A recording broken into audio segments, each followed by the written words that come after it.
अम्मा मुझे खाना दे, भूख लगी है। झल्ला अम्मा से खाना मांग रहा था। पास खड़े अब्बा जान झल्ले की तरफ देखकर बोले, बस खाना खाना हर वक्त खाता रहता है, कोई काम धंधा भी कर लिया कर। झल्ला मुंह सा बनाकर अब्बा की तरफ देखने लगा और बोला, तू खुद करता है कोई काम?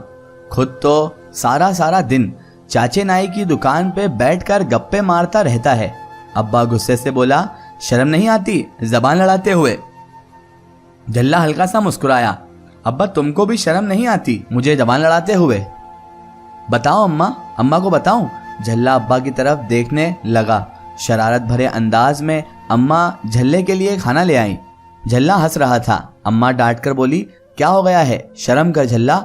माँ की तरफ देखकर झल्ला बोला, ये जो अब्बा है ना वह नहीं है, दूध बेचने वालों की चाची नूर काली मिरासन। अब्बा ना उसके साथ इश्क फरमाते हैं। अम्मा ने मुंह पे हाथ रखा। झल्ले क्या बकवास कर रहा है? झल्ला हंसने लगे। वह उसके बाद बोला, वो ना मेरे दोस्त जो है ना वो बता रहे थे मुझे कि तेरा अब्बा उस काली के साथ इश्क लड़ाता रहता है। तेरा अब्बा दिल जले हैं। अब्बा ऊंची आवाज में पढ़ने लगा, ला हौला वला कुव्वता, और इतना कहकर अब्बा ने जूता उतारा और झल्ले के पीछे दौड़ने लगे। झल्ला जल्दी से उठ भागा और उसके बाद वहां से भाग गया। झल्ला दिल का बहुत अच्छा था, प्यारा भी बहुत था।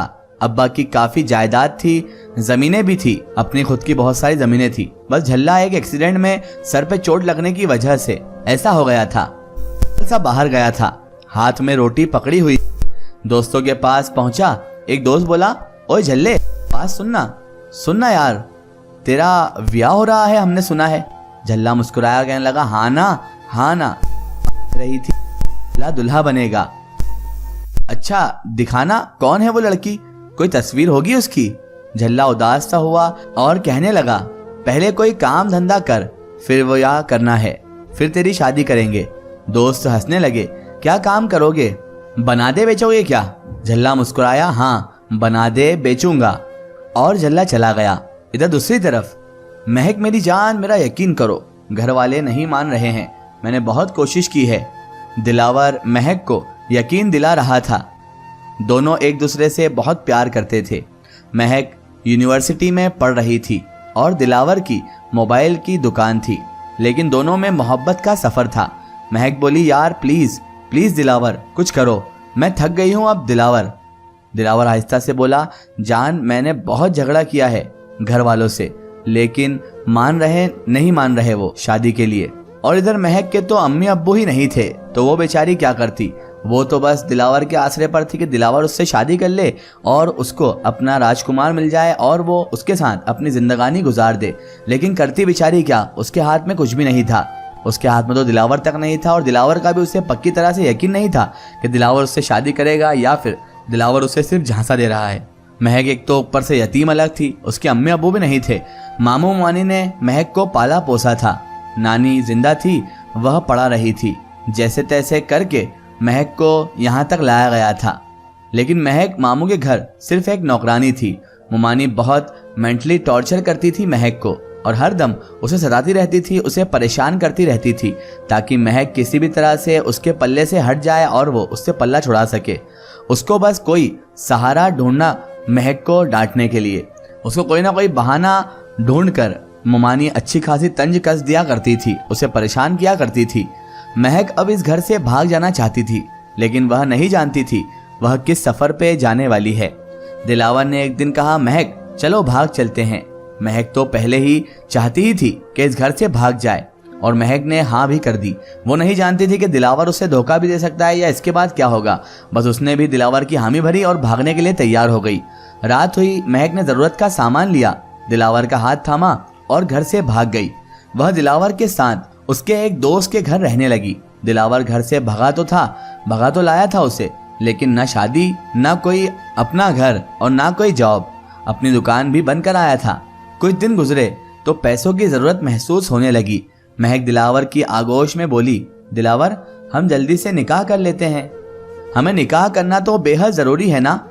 लेकिन दिलावर खामोश ही रहा, खामोश हो गया। यार बात सुनो, मुझे तुमसे शादी नहीं करनी। महक चौंक गई, लेकिन क्यों दिलावर? तभी दिलावर आहिस्ता से बोला, मुझे ना अल्लाह ताला से खौफ आने लगा है। उसका अंजाम बुरा होगा। मुझे अपने अम्मी अब्बू की इज्जत को नीलाम नहीं करना महक। महक कांपती आवाज में बोली, दिलावर मैं तो तुम्हारे सहारे घर से भाग आई हूँ, घर से निकल चुकी हूँ, और अब तुम ऐसी बातें कर रहे हो कि तुम्हें अपनी वालिद वालिदा की इज्जत का ख्याल अब आ रहा है। पहले तो तुमने सब कुछ कर लिया। दिलावर तुमने खुद ही तो कहा था मेरे लिए कुछ भी कर सकते हो। यूं दिलावर चिल्ला कर बोला, मेरा दिमाग खराब हो गया था। आहिस्ता से दिलावर को कहने लगी, दिलावर लेकिन मैं माँ बनने वाली हूँ, तुम ऐसा कैसे कर सकते हो। दिलावर चिल्लाया, चलो अभी आप अबॉर्शन करवा दे रहे हैं तुम्हारा। कैसे माँ बनने वाली हो तुम, ये मेरा बच्चा हो ही नहीं सकता, और उसके बाद तुम घर वापस जाओ। महक रोने लगी, मामू मुझे जान से मार देंगे। दिलावर समझो मेरी बात को। दिलावर प्लीज ऐसा ना करो, ऐसा मत करना मेरे साथ। दिलावर ने हाथ जोड़ लिए, महक हम कभी खुश नहीं रह सकेंगे। मैं अपने घर वालों को राजी कर लूंगा, यकीन रखो मुझ पर।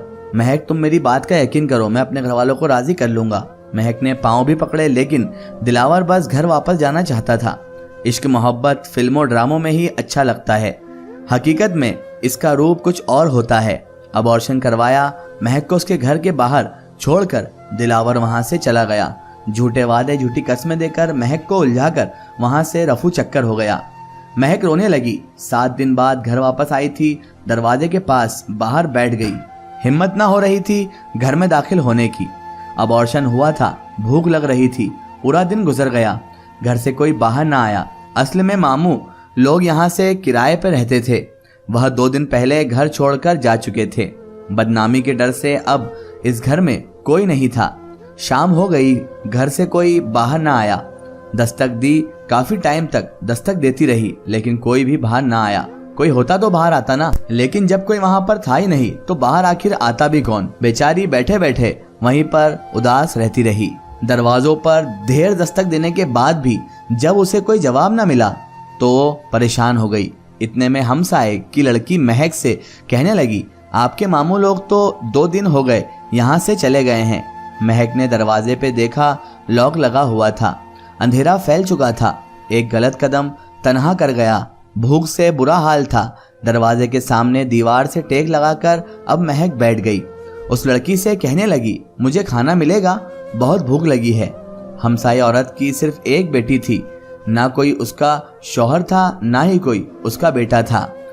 वह भी अपनी बेटी के साथ अकेली ही रहती थी। आंटी ने महक के चेहरे की तरफ देखा, बेटी कहाँ चली गई थी? तुम्हारे मामू लोग बिन बताए न जाने कहाँ चले गए। यहीं महक चुप कर रह गई थी। फिर बोली, आंटी खाना मिलेगा? आंटी ने प्लेट में चावल डालकर दिए। महक खाना खाने लगी। थक चुकी थी, सो गई। सुबह उठी, आंटी एक स्कूल में सफाई करती थी। आंटी की बेटी मरियम महक के पास आ गई। महक कहाँ गई थी आप? महक कहाँ गई थी? तुम और तुम्हारे मामू लोग क्यों चले गए यहाँ से? लेकिन महक बेचारी क्या बताती, वो खामोश रही। इसकी आएगी स्टोरी हम देखेंगे इसके अगले पार्ट में।